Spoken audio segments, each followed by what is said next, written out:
Abandoned by a scoundrel on a deserted street, a kind waitress saves a man from a car accident, unaware he's the mafia boss who loves her deeply. Listen, ladies, drop a like and subscribe to join our growing family. What we have here isn't just a channel, it's a movement. The biggest romance community on YouTube, and you're part of something special.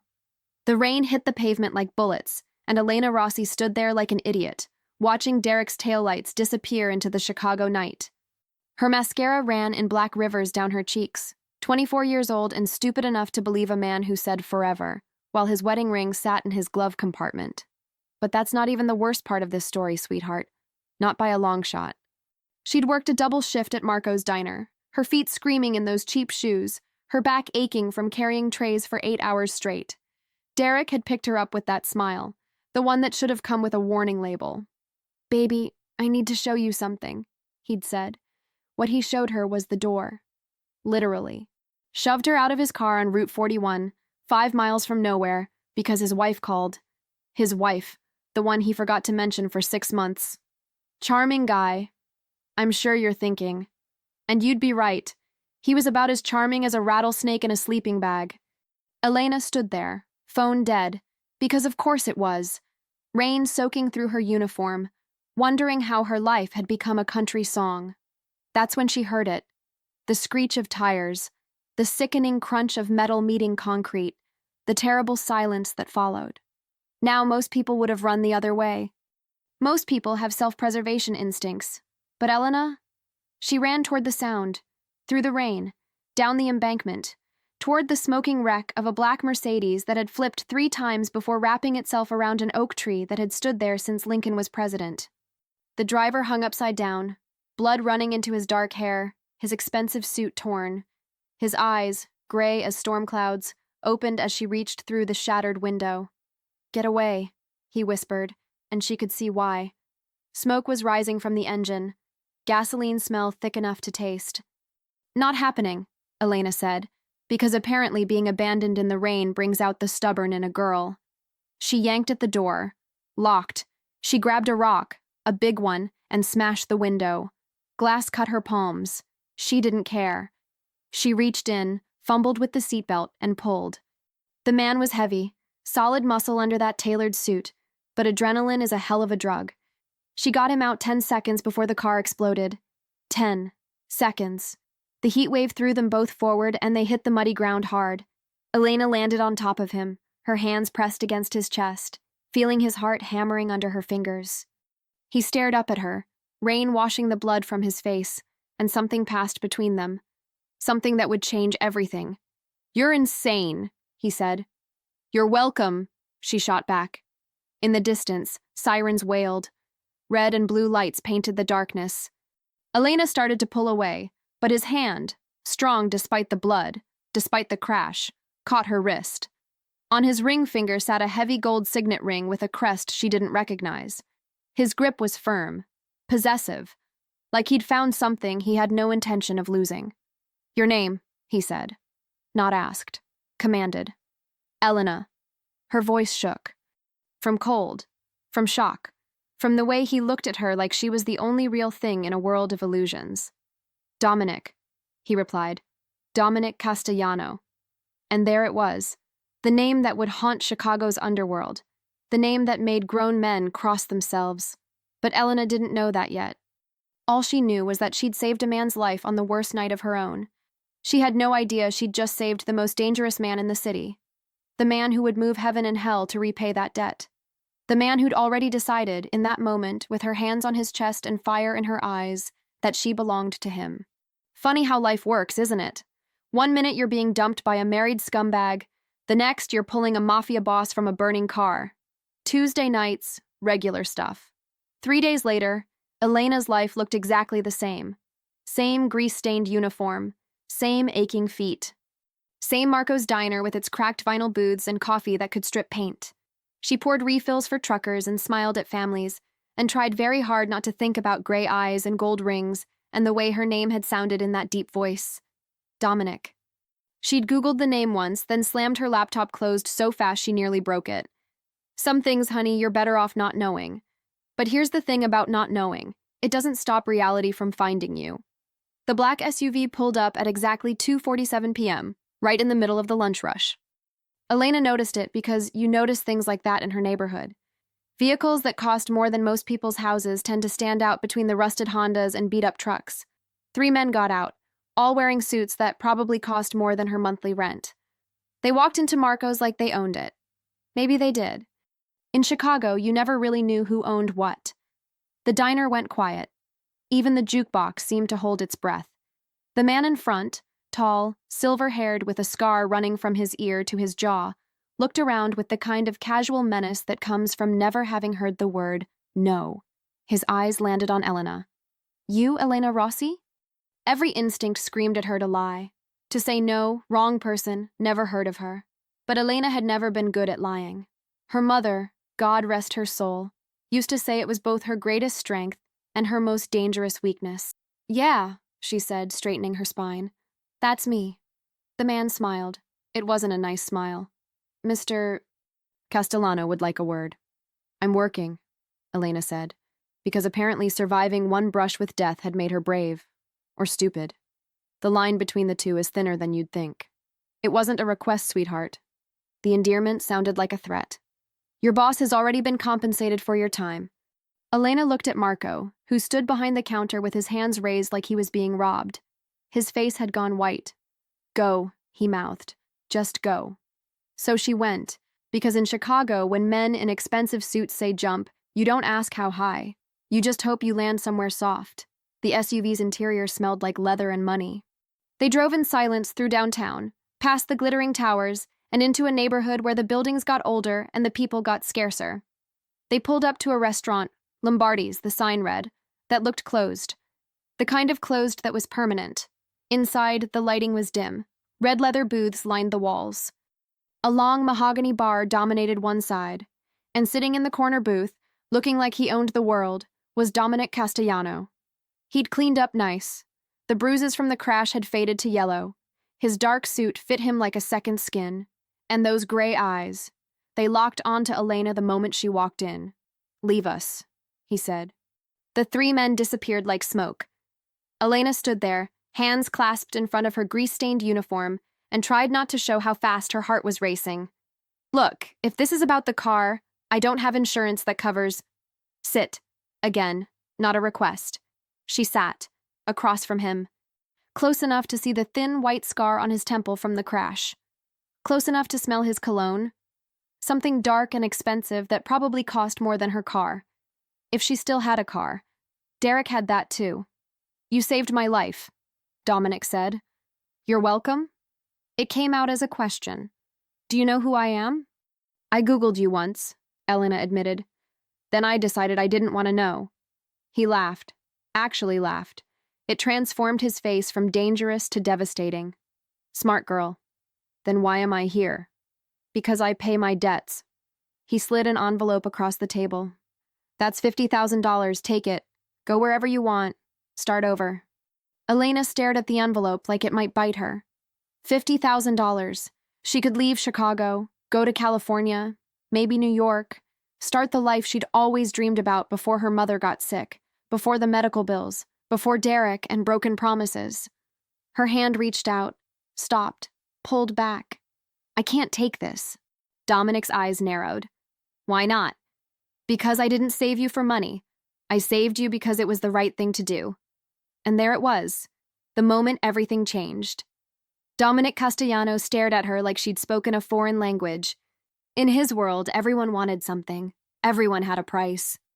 But Elena Rossi, 24-year-old waitress with nothing to her name, had just refused $50,000 because of principle.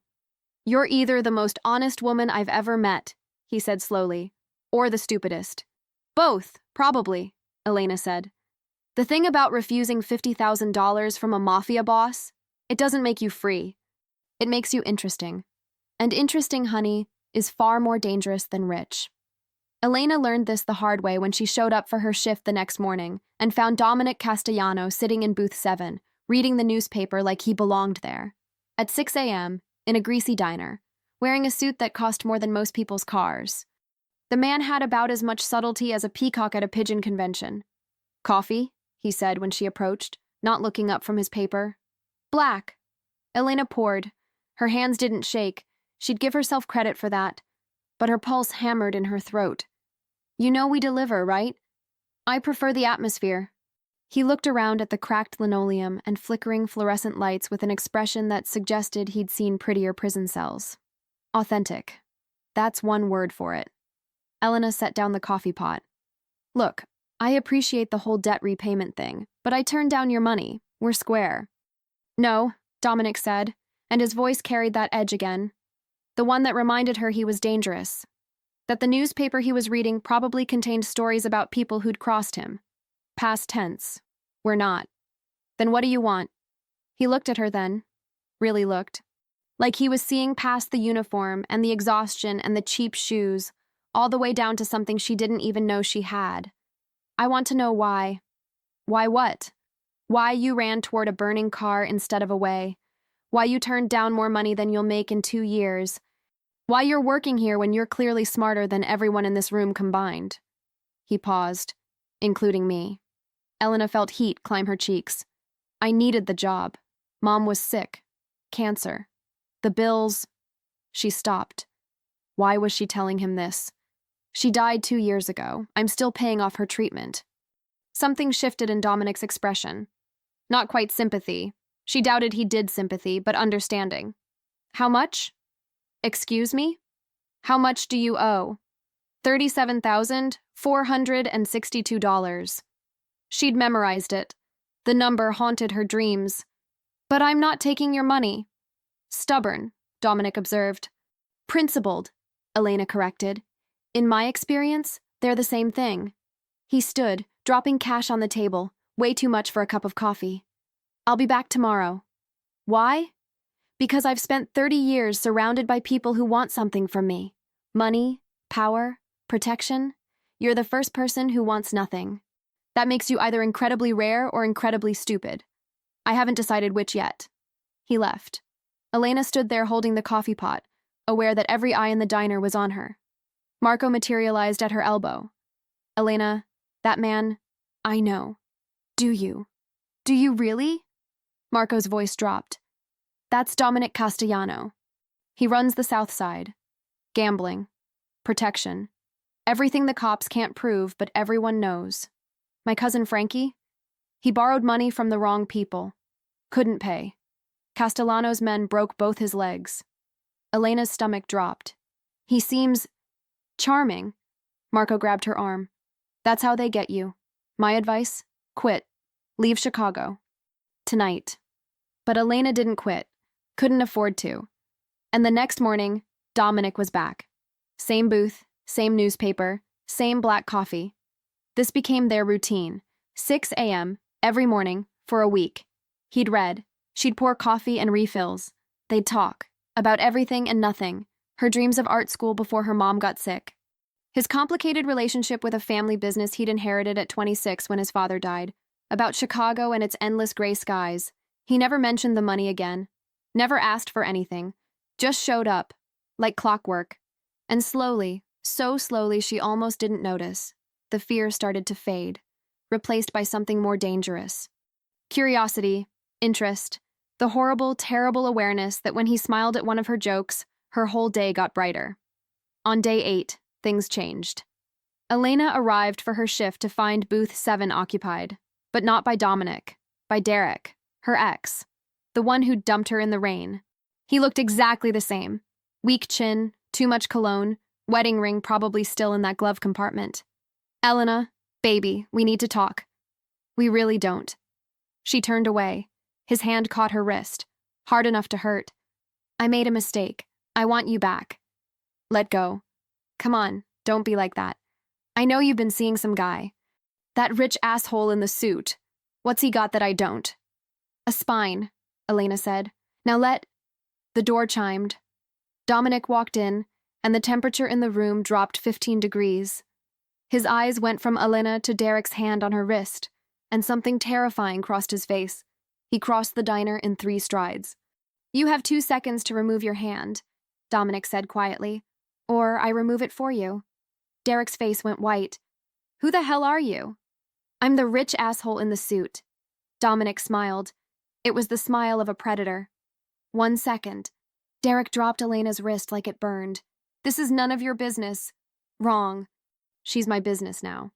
Dominic's voice stayed soft, conversational, absolutely lethal. You go near her again, you even think about her, and I'll make sure you disappear. Understand? Derek ran, literally, knocked over a chair in his haste to get out the door. Elena stood frozen, her wrist still tingling where he'd grabbed it, staring at Dominic Castellano, the man who'd just threatened murder over her, in a diner, over breakfast. She should have been terrified. She should have run too. Instead, all she felt was this dangerous warmth spreading through her chest. This feeling like someone had finally stood up for her, like she mattered. And honey, that's more dangerous than any gun. You can't just threaten people, she said, but her voice lacked conviction. I didn't threaten him. I made him a promise. Dominic's eyes were still dark, still dangerous. Did he hurt you? No, I'm fine. I know you can handle yourself. I've seen it, but you shouldn't have to. He reached out slowly, giving her time to pull away, and lifted her wrist. A red mark had already formed. His jaw tightened. He put his hands on you. It's nothing. It's everything. Dominic released her wrist gently, too gently for a man who'd just promised violence. Elena, I need you to understand something. I'm not a good man. I've done things that would make you run screaming. But I have rules. Lines I don't cross. And men who hurt women? They cross every line I have. The diner had gone silent. Everyone was watching. Marco looked like he might have a heart attack. Elena knew she should step back, should maintain distance, should remember that this man was dangerous, that getting close to him was like dancing with a loaded gun. But instead, she heard herself say, "Thank you." "Don't thank me yet," Dominic said. "Because now I'm going to ask you something, and I need you to think carefully before you answer." "Okay. Work for me." Elena blinked. "What?" "I need someone I can trust. Someone who isn't afraid of me, who doesn't want anything from me. Someone honest. That's rarer than diamonds in my world." He paused. "I'll pay you 5 times what you make here. Cover your mother's medical debt. All of it. But I need you to work for me." "Doing what?" "Being exactly what you are. Honest. Real. I need someone who'll tell me the truth even when it's dangerous." His voice dropped. "Especially when it's dangerous." This was it. The moment Elena should have said no, should have walked away.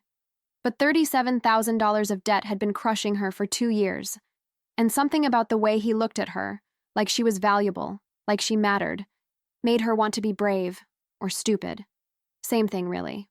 "What's the catch?" "You'll be in my world. Not a part of it, but in it. That comes with risks. People will know you're under my protection. That makes you valuable. It also makes you a target." "Protection?" Elena's eyebrows rose. "Is that what we're calling this?" "What would you call it?" "Terrifying." But she said it with a small smile. "I'll do it. On one condition." Dominic waited. "You tell me the truth. Always. I don't care how ugly it is. I won't work for someone who lies to me." "Deal." He held out his hand. "But Elena, once you're in my world, getting out is complicated." She shook his hand. His grip was warm, strong, final, like a contract signed in flesh instead of ink. "Then I guess I better not want out." That afternoon, Elena gave Marco her notice. He begged her to reconsider. She hugged him and promised to visit. Then she walked out of Marco's diner for the last time, into a black SUV, into a life she couldn't begin to imagine. Dominic sat beside her, reviewing papers on a tablet. All business now. But when they stopped at a red light, his hand found hers. Squeezed once, a gesture so simple and so complicated she almost couldn't breathe. "Where are we going?" she asked. "To my office. You'll meet Vincent. He's my second. Then we'll set you up with an apartment. Something safe." "I have an apartment." "You have a 4th-floor walk-up with broken locks in a neighborhood where 3 people were shot last month. You're moving." Elena should have argued, should have insisted on her independence. But honestly, she was tired, so tired of being scared, of counting pennies, of sleeping with a chair against her door. So she just said, "Okay." Dominic looked at her, really looked. "You're taking this remarkably well." "I'm good at adapting." She paused. Or maybe I'm in shock. Maybe both. He returned to his tablet, but his hand stayed in hers, like an anchor, or a chain. She hadn't decided which yet. The office was in a building downtown, one of those old structures with history in its bones. Dominic's floor was all dark wood and leather, money whispering from every corner. Vincent turned out to be the silver-haired man with the scar who'd collected her from the diner. He looked at Elena like she was a puzzle he couldn't solve. Like she was a threat or a miracle, and he hadn't decided which. "This is Elena Rossi," Dominic said. "She works for me now. Anyone touches her, answers to me. Spread the word." Vincent's eyebrows rose. "Boss, are you doing exactly what I said? She's off limits. Completely." Something passed between the two men. Understanding, warning. Then Vincent nodded. "As you wish." He extended his hand to Elena. "Welcome to the organization, Miss Rossi." Elena shook it, aware she'd just crossed a line she couldn't uncross. That her life had fundamentally changed. That the girl who'd pulled a stranger from a burning car had become someone else entirely. Someone who worked for the Mafia. Someone under the protection of Chicago's most dangerous man. The apartment Dominic set her up in had more square footage than 3 of her old places combined. Floor-to-ceiling windows overlooked Lake Michigan. Hardwood floors. A kitchen with appliances that looked like they belonged in a spaceship. Elena stood in the middle of the living room, turning slowly, and felt like an imposter. Like someone would realize the mistake and kick her out. Like Cinderella after midnight, but the shoe didn't fit, and it never would. "You hate it," Dominic said from the doorway. He'd insisted on coming up, on making sure the locks worked, on checking every window, like someone might parachute onto her balcony 15 floors up. "I don't hate it. It's just..." Elena gestured helplessly. "It's too much. It's secure. That's all that matters." He walked to the window, hands in his pockets, looking out at the city lights. "I grew up in a 2-bedroom walk-up with 7 people. My mother hung sheets to make rooms. I shared a bed with my brothers until I was 12. I know what too much feels like. This isn't it. This is safe." Elena heard what he didn't say. That he'd fought his way up from nothing. That every expensive thing he owned was a monument to survival. That the man in the tailored suit still remembered the boy who'd slept 3 to a bed. It made him more human. More dangerous. Because now she was starting to understand him. And understanding someone like Dominic Castellano was a one-way trip to caring about him. Which was stupid. Possibly fatal. Definitely ill-advised. "Thank you," she said quietly, "for all of this." "Don't thank me yet." He turned from the window. "Tomorrow you start learning what you've gotten yourself into." He left. Elena stood in her new apartment and Googled her debt. The hospital website showed a balance of 0. Paid in full. $37,462. Gone. Just like that. She should have felt relieved. Instead, she felt trapped. Because now she owed him everything. And men like Dominic always collected their debts. The next morning, Vincent picked her up at 6 a.m. He drove her to a warehouse on the south side, the kind of place that looked abandoned but hummed with activity. Inside, men moved crates and counted money, and did things Elena tried very hard not to think about. Vincent led her to an office where Dominic sat behind a massive desk, looking like a king in his castle. "Your job," Dominic said without preamble, "is simple. I need someone who understands people, who can read them. Tell me when someone's lying, when a deal's going bad, when I'm about to make a mistake." "You want me to be your conscience?" Elena asked. "I want you to be my truth. I'm surrounded by people who tell me what I want to hear. You'll tell me what I need to hear, even when it's dangerous. Especially then." For 3 weeks, that's what she did. She sat in meetings with Dominic and watched, learned the hierarchy, the codes, the subtle shifts in power that meant life or death. She met casino owners and police captains and businessmen who laundered money through legitimate fronts. And slowly, she started to understand the city beneath the city. The real Chicago. The one tourists never saw. She also learned about Dominic. How he never raised his voice, but everyone listened when he spoke. How he remembered every person's name, every detail, every favor owed. How he was ruthlessly fair in his own twisted way. Cross him, and you disappeared. But keep your word, and he'd move mountains for you. He operated by rules as rigid as any courtroom, just written in blood instead of ink. And God help her, she started to care. Started to look forward to their morning coffee. to the way his face softened when she challenged him, to the rare moments when he laughed at something she said and looked almost young, almost innocent, almost like the man he might have been if life had given him different cards. "You're playing with fire," Vincent told her one afternoon. They were alone in the warehouse, watching workers load trucks. "He looks at you differently." "Different how?" "Like you matter.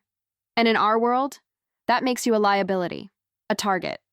The moment his enemies figure out he cares about you, they'll come after you just to hurt him." Elena's blood ran cold. "Then maybe I should—" "Too late for that. You're already in too deep, both of you." Vincent's scarred face was serious. "Just be careful. Dominic Castellano is dangerous, but the people who want him dead are worse, and they won't hesitate to use you to get to him." That night, Elena couldn't sleep. She stood at her window, watching the city lights, thinking about Vincent's warning, thinking about the way Dominic's hand had lingered on the small of her back that afternoon, how his eyes tracked her across every room, how she'd started counting the minutes until she saw him again. This wasn't supposed to happen. She wasn't supposed to fall for the dangerous man. That was a cliché, a trap, a death sentence. Her phone buzzed. A text from Dominic. "Can't sleep either?" She shouldn't respond. Should maintain distance. Should remember that he was her boss, that he was dangerous, that caring about him was stupid. But her fingers moved anyway. "How'd you know?" "Because I know you. You're thinking about what Vincent said." Elena's breath caught. "Were you listening?" "Always. It's how I stay alive." A pause, then, "He's right. You're in danger now." "Because of me." "Then let me go." The response took a full minute. "I can't." 2 words. So simple. So devastating. Elena pressed her forehead against the cold glass and typed, "Why not?" Another long pause. "Because you pulled me from a burning car when you should have run. Because you refused $50,000 on principle. Because you look at me like I'm a person instead of a monster. Because for the first time in 30 years, I'm not alone in my own head." Elena stared at her phone, at Dominic's words glowing in the darkness, and felt something shift in her chest, something dangerous and irrevocable. She typed and deleted 3 responses before settling on the truth. "I'm scared." "Good. Fear keeps you alive." Then, "But not of me. Never of me. I'd burn this city down before I let anything happen to you." She shouldn't have found that romantic. It was possessive, obsessive, probably unhealthy by every psychological measure. But standing in her apartment, the one he'd given her, in the life he'd built for her, Elena felt safer than she had in years. Protected. Valued. Like someone had finally decided she was worth protecting. And honey, when you've spent your whole life being disposable, that kind of attention is more addictive than any drug. The next morning started normal. Coffee with Dominic at 6 a.m., but at his office instead of the diner. They'd fallen into this new routine. He'd review papers. She'd read. They'd talk about everything and nothing. It was domestic in the strangest way. Like they were pretending to be normal people having normal lives instead of a mafia boss and the woman who'd become his most dangerous weakness. "I have a meeting today," Dominic said, not looking up from his tablet. "Ricci family. They want to discuss territory boundaries." The Riccis? Elena had learned the families. The Riccis controlled the north side. Old money, old grudges. "Isn't that dangerous?" "Yes, which is why you're staying here." "But I thought my job was—" "Your job is to stay alive." He looked at her then, and his eyes were hard. "The Riccis have been looking for leverage against me for years. I won't hand them you wrapped in a bow." Elena wanted to argue, to insist on doing her job, but something in his expression stopped her. This wasn't negotiable. "Okay." Dominic stood, buttoned his suit jacket, and crossed to where she sat. He cupped her face in his hands that had done terrible things, that could kill without hesitation, and touched his forehead to hers. The gesture was so tender it hurt. "Promise me you'll stay here. Vincent will be outside the door. Don't leave. Not for anything. I promise." Her voice came out whisper soft. "Be careful. Always am." But he didn't move away, didn't let go, like he was memorizing her face, like he was saying goodbye just in case. Then he kissed her forehead and was gone. The office felt empty without him. Elena tried to read, couldn't focus, paced. Vincent sat outside, solid as a mountain. Hours crawled. At noon, Vincent's phone rang. Elena watched through the glass door as his face went white. He burst into the office. "We need to move now." "What happened?" "The meeting was a setup. Ricci's brought the Moretti family. They want war, and someone leaked that you exist, that Dominic cares about you." Vincent grabbed her arm. "They're coming here. We need to get you somewhere safe before—" The window exploded. Glass everywhere. Vincent shoved Elena down, covering her body with his. Bullets punched through the walls. Professional, organized, assassination. Elena's ears rang. Vincent was shouting into his phone, calling for backup, returning fire through the shattered window. Time moved like honey. Every second stretched. Then silence. Vincent pulled back, checking her for injuries. "Are you hit?" "No, I don't think so." Elena's hands shook. Blood on her arms. Vincent's blood. "You're hurt." "Flesh wound. We need to move." He hauled her up, keeping her low, moving toward a door Elena hadn't known existed. A panic room. Of course Dominic had a panic room. Vincent shoved her inside. Steel walls, emergency supplies, radio. "Lock this behind me. Don't open it for anyone except Dominic or me. Password is Rossi. Your name. He chose it yesterday. Where are you going?" "To make sure no one gets close enough to test that door." Vincent pressed a gun into her hands. "You know how to use this?" Elena stared at the weapon. "No. Point. Pull trigger. Anyone comes through that door without the password, you empty the clip. Understand?" She nodded. Vincent slipped out. The lock engaged with a heavy thunk. Elena was alone in the dark, holding a gun, listening to muffled shots outside. Her phone buzzed. A text from an unknown number. "We know about the girl. Tell Castellano he can end the war by giving her up. He has 1 hour to decide. Ricci." Elena's blood turned to ice. They wanted her, would kill her, use her death to hurt Dominic, make him weak. She should have been terrified. She was. But she was also furiously angry. These men, with their codes and territories and stupid pride, treating human lives like chess pieces. Her mother had died slowly over 2 years. These people killed for disrespect, for business, for power. It was obscene, offensive, wrong. And suddenly Elena wasn't just scared. She was done being a victim, done being used, done being the weakness. Her phone rang. Dominic. "Elena, are you safe?" "I'm in the panic room. Vincent's outside. Dominic, they sent me a message. They want—" "I know what they want. They can't have you." His voice was deadly calm. Too calm.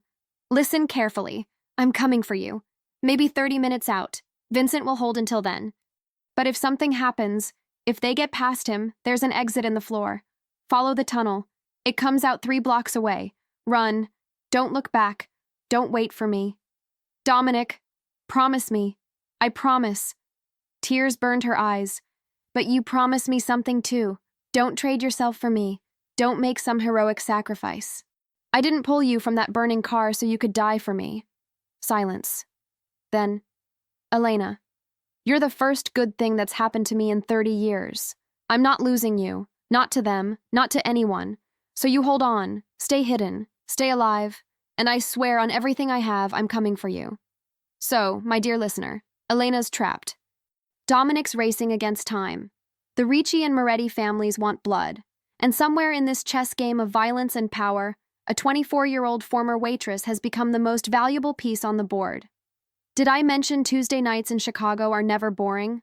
Stick with me, honey. This story's just getting started, and trust me, you won't believe what happens next. The gunfire stopped. That was worse than when it was happening, because silence meant something had been decided. Someone had won. Someone had lost. Elena crouched in the panic room, gun trembling in her hands, and prayed to a God she hadn't spoken to since her mother's funeral. 27 minutes since Dominic's call. 3 minutes to go. If Vincent's watch was accurate. If time hadn't stopped completely. Then, Rossi. Vincent's voice through the door, strained, pained. "Open up." Elena's finger hovered over the lock. "Are you alone?" "No, but you need to see this." Every instinct screamed trap. But Vincent had bled for her, had stood between her and bullets. She opened the door. Vincent stood there, arm hanging useless, blood soaking his shirt. Behind him, two men on their knees, hands zip-tied, faces purple with fear. And Dominic. He looked like death incarnate. Blood spattered his white shirt. His knuckles were raw. His eyes were absolutely empty of mercy. He saw Elena and something human flickered back into his face. You're safe. Not a question, a mantra, like he'd been repeating it the whole drive over.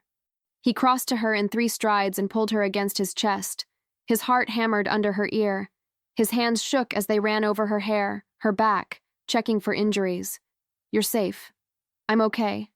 Elena pulled back enough to see his face. Dominic, what I had to. He turned to the kneeling men. These two thought they could take what's mine, thought they could use you as leverage. They were wrong. He looked at Vincent. The families? Handled. Ricci's dead. Moretti's suing for peace. They didn't know about the girl. Ricci went rogue. Vincent swayed slightly. Boss, I need a hospital. Take him, Dominic told one of his men who'd appeared in the doorway. Best care, whatever he needs. Then to Elena. We're leaving Chicago. Tonight. What? I can't just... You can. You will. His voice left no room for argument. They know about you now. Every family, every enemy. Chicago isn't safe anymore. I have a place upstate, secure. Remote. We disappear until this settles. Elena looked at the blood, the bodies being dragged away, the shattered windows. This was her life now. Violence and fear and running. For how long? However long it takes. Dominic cupped her face. I know this isn't what you signed up for. I know you deserve better than this, than me. So I'm giving you a choice. Real one. Walk away. I'll give you money. New identity. You can disappear. Be free. Or you come with me. Into hiding. Into my life. All the darkness. All the danger. Everything. His thumb traced her cheekbone. But you'll never be alone again. Never be unprotected. Never wonder if someone's coming for you, because I'll be there first. It wasn't a romantic proposal. It was a hostage negotiation, where Elena was both hostage and negotiator. She should run, should take the money and the new life and never look back. But when she closed her eyes, all she saw was that moment after the car crash. When he'd looked at her like she was real, like she mattered, like she'd saved him in ways that had nothing to do with pulling him from burning metal. I'm coming with you, Elena said. Dominic closed his eyes, exhaled. Okay. He kissed her forehead, hard, desperate. We leave in an hour. Pack nothing. Everything you need, I'll provide. They drove through the night, north, past the city lights into darkness. Elena dozed against Dominic's shoulder while he made calls in Italian, his voice low and lethal, rearranging his empire, calling in debts, making examples. By the time they reached the safe house, a sprawling estate hidden in the woods, dawn was breaking. Pink light through trees, birds singing. It was absurdly peaceful. This is yours? Elena asked. My grandfather's. He bought it in the 50s. Used it for... Dominic paused. Business. Now it's ours. No one knows about it except Vincent and 2 others I trust with my life. Ours. The word settled in Elena's chest. Heavy. Final. She'd crossed a line tonight. Chosen darkness over light. Danger over safety. A mafia boss over freedom. And the terrifying thing? She didn't regret it. Not even a little. Her mother would have been horrified. Or maybe she would have understood. Love made people do stupid things. Elena was just learning how stupid.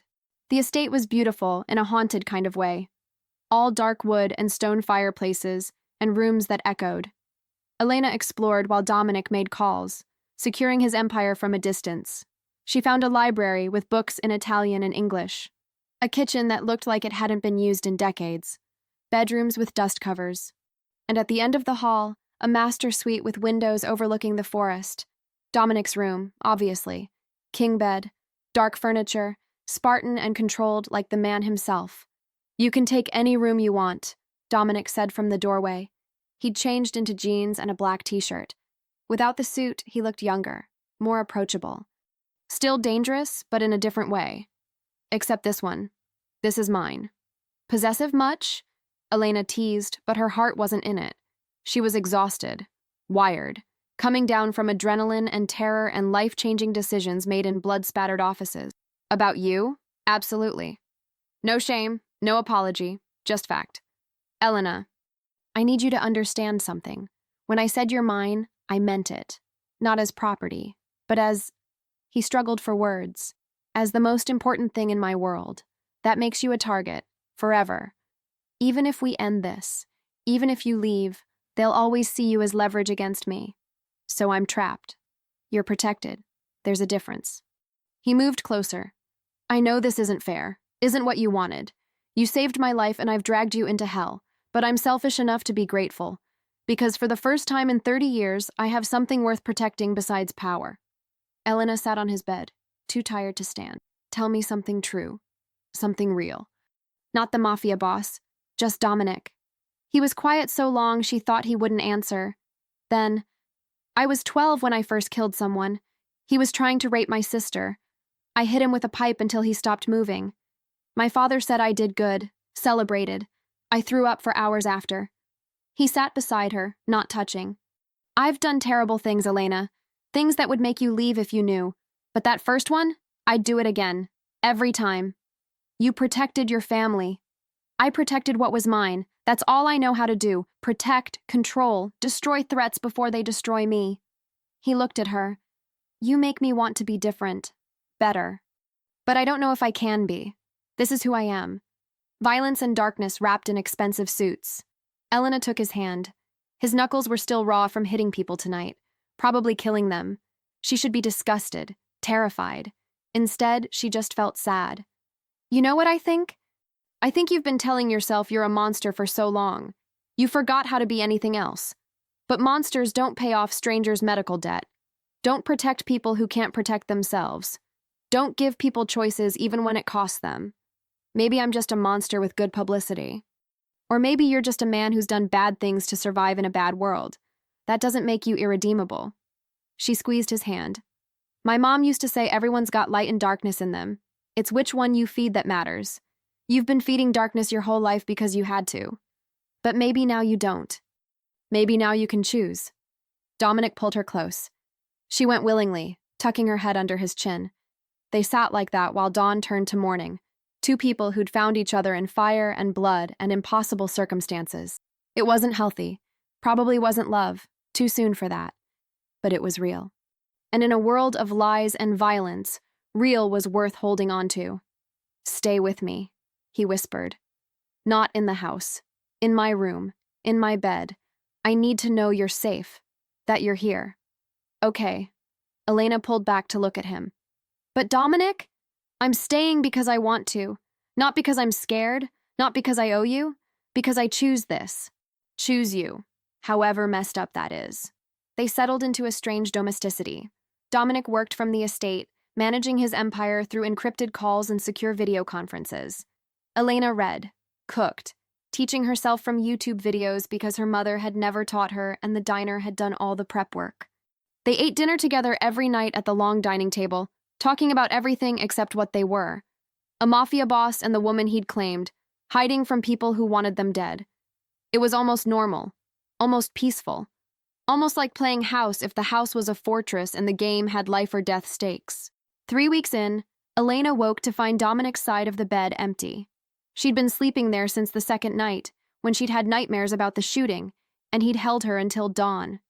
Now she couldn't sleep without him, addicted to his presence. To feeling safe, to being wanted by someone who could protect her from anything. Probably unhealthy, definitely codependent. But after 24 years of being invisible, being essential to someone felt like oxygen. She found him in his office, staring at his laptop with an expression that made her stomach drop. What happened? Vincent's in the hospital, critical condition, someone got to him despite the guards. Dominic's voice was ice. Moretti family. They want me to know nowhere is safe. No one I care about is untouchable. Elena's blood ran cold. Will he survive? Don't know yet. He slammed the laptop closed. This is my fault.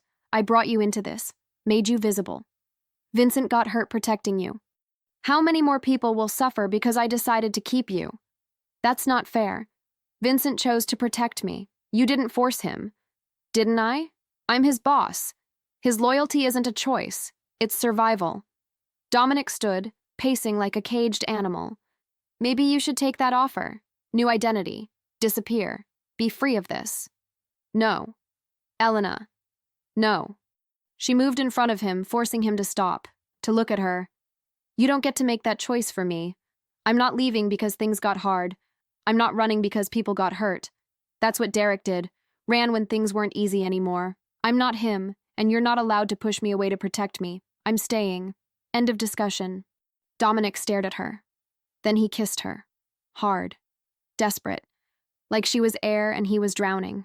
Elena kissed him back, pouring every ounce of stubborn determination into it. When they broke apart, both breathing hard, his forehead rested against hers. You're impossible. You're difficult. We're perfect for each other. She cupped his face.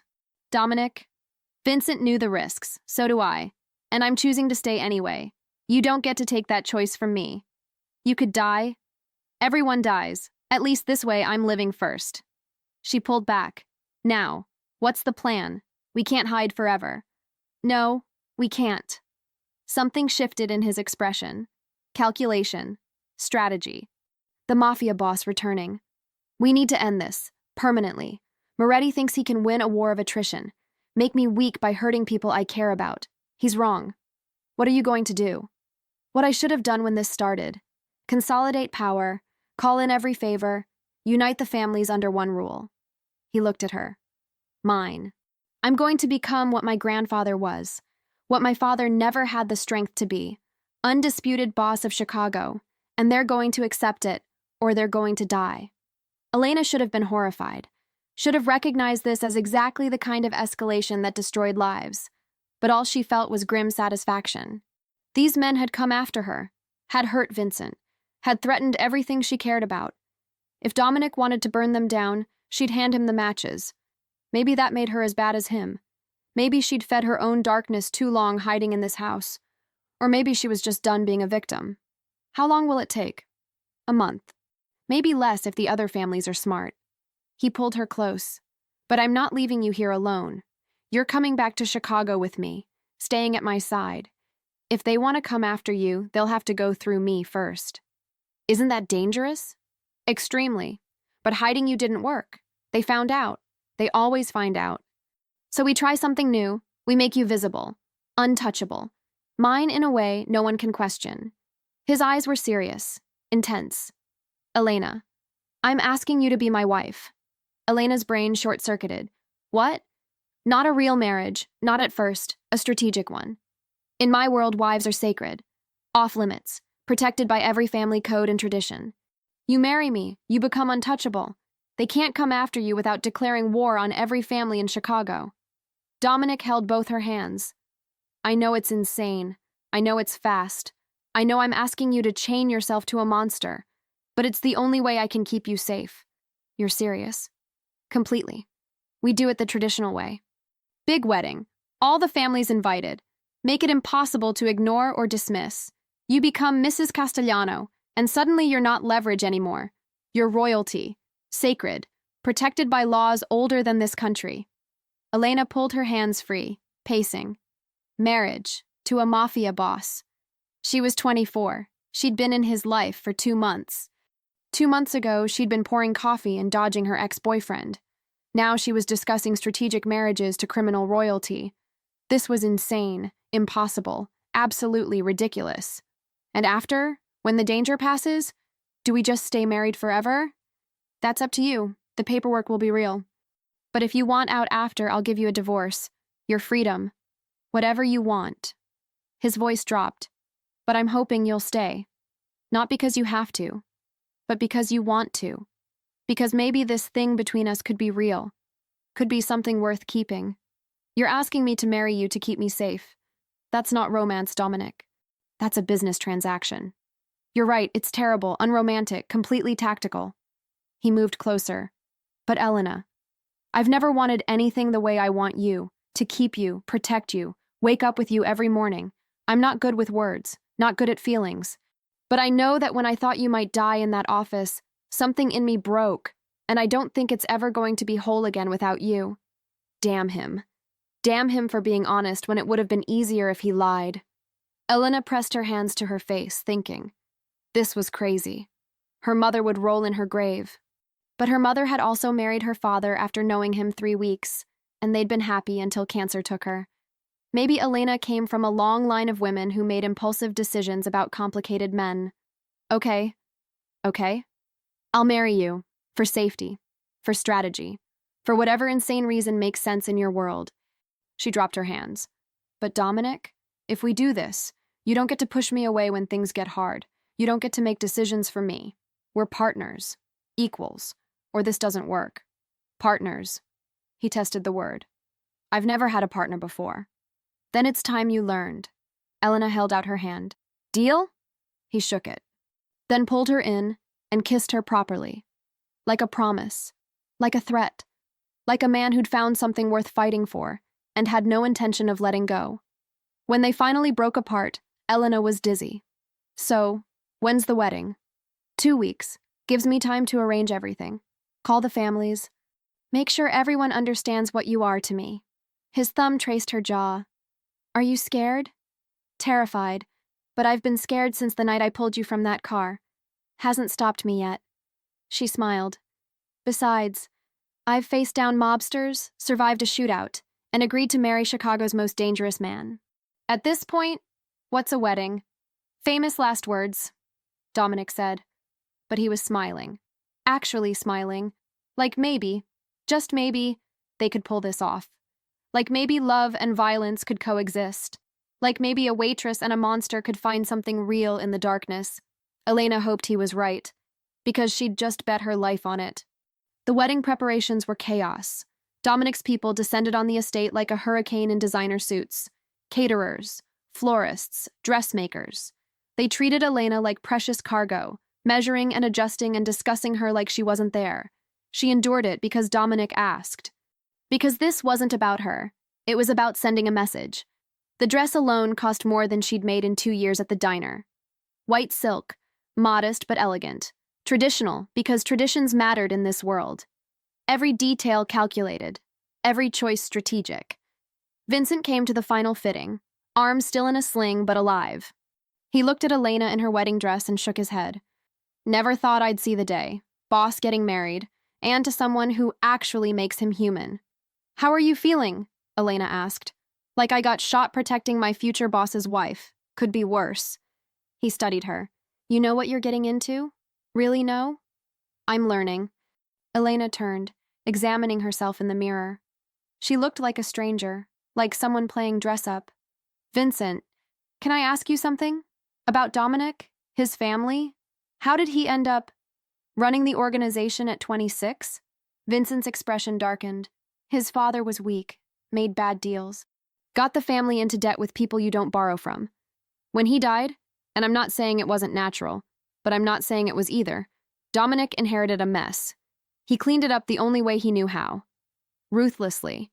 Some people say he's harder than his grandfather, colder, but he's also smarter, stronger. He's kept the family alive when everyone expected us to fall. And his sister, the one he protected? Sophia. She got out, married a lawyer, lives in California. Hasn't spoken to Dominic in 4 years, couldn't handle what he became, what he had to do. Vincent paused. You could destroy him, you know, if you wanted. He's given you that power. No one else has ever gotten this close. I don't want to destroy him. I want to save him. Elena met Vincent's eyes in the mirror. Is that stupid? Probably, but love usually is. He headed for the door, then stopped. Elena, thank you for staying.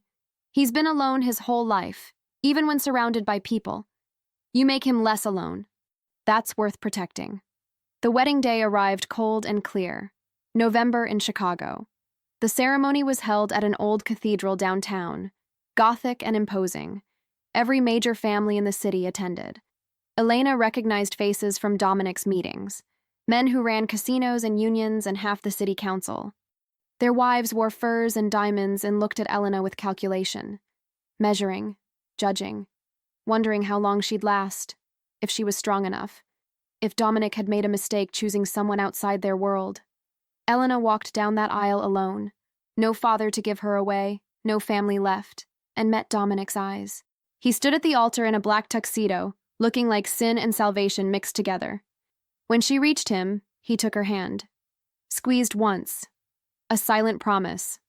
Then they said vows that were traditional and binding and completely surreal. The priest blessed them in Latin. They exchanged rings. Dominic's ring was simple gold. Hers had a diamond the size of her thumbnail. They kissed, and the cathedral erupted in applause. Like this was normal.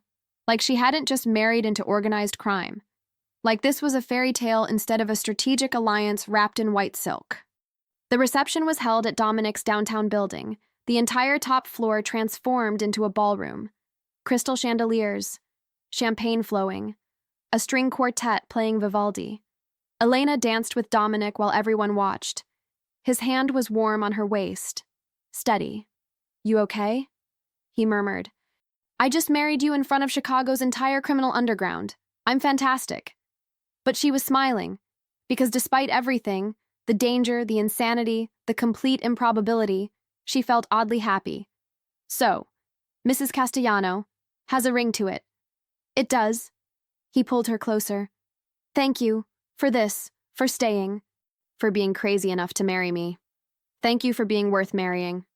Elena looked around at the guests. Do you think it worked? The message? Watch. Dominic nodded toward a corner where several men stood talking. One broke away and approached.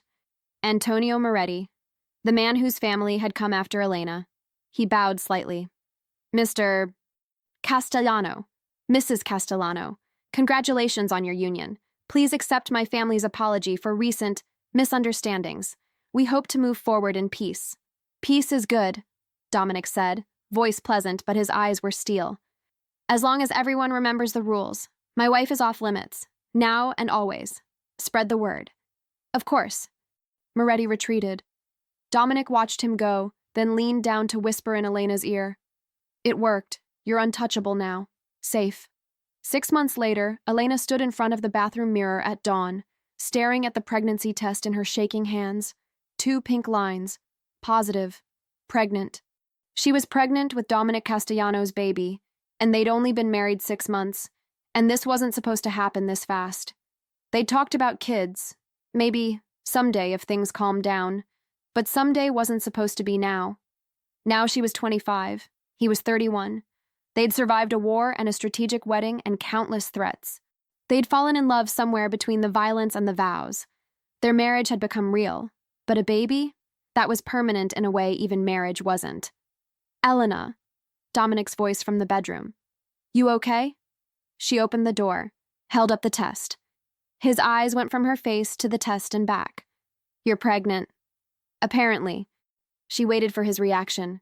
Fear, anger, regret. He'd never said he wanted children, never said he wanted this level of permanent. I know we didn't plan. He crossed the room in 2 strides and kissed her. Hard. Then dropped to his knees and pressed his forehead against her stomach. His hands were shaking. A baby. Our baby. You're okay with this? Elena's voice cracked. Because I'm terrified. I don't know how to be a mother. Don't know how to raise a child in your world. Don't know if I'm strong enough. You pulled me from a burning car. Survived a mob war. Married me in front of every criminal in Chicago. You're the strongest person I know. Dominic looked up at her, and his eyes were wet. Actually wet. She'd never seen him cry. Elena, I've done terrible things. I'll probably do more. But this is good. This is real. This is everything I never thought I'd have. A wife who loves me. A child. A family. An actual family. Elena slid down to the floor, sitting beside him. Your world is dangerous. Our child will be a target. We both know that. Then we'll protect them. Together. We'll be better than my parents. Better than the life I had. He took her hand. I can't promise safety. Can't promise normal. But I can promise that I'll spend every day of my life keeping you both safe. That our child will know love. We'll have choices I never had. We'll be able to walk away from this life if they want. And if they don't, if they choose your world, then we'll teach them to be strong, to be smart, to have the one thing I never did, a conscience. He touched her cheek.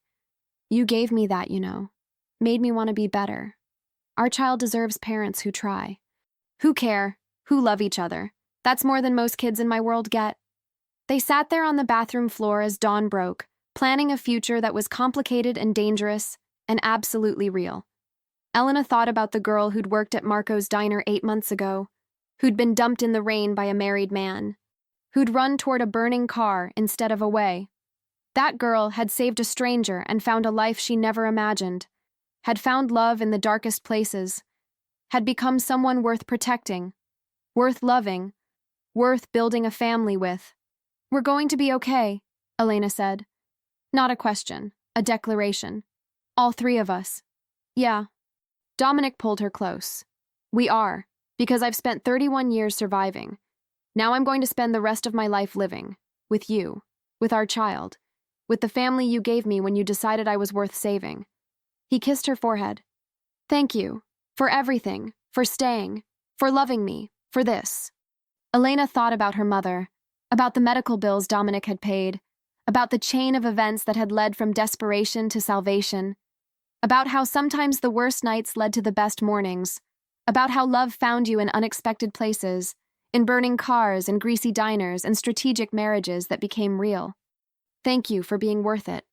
They sat together as the sun rose over Chicago, two people who'd found each other in fire and blood and impossible circumstances, a mafia boss and a former waitress, a monster and the woman who saw past the darkness to the man beneath. They'd survived war and violence and threat. Now they'd survive parenthood. Together, always together, because some loves were worth fighting for, worth dying for, worth living for. And theirs was all three.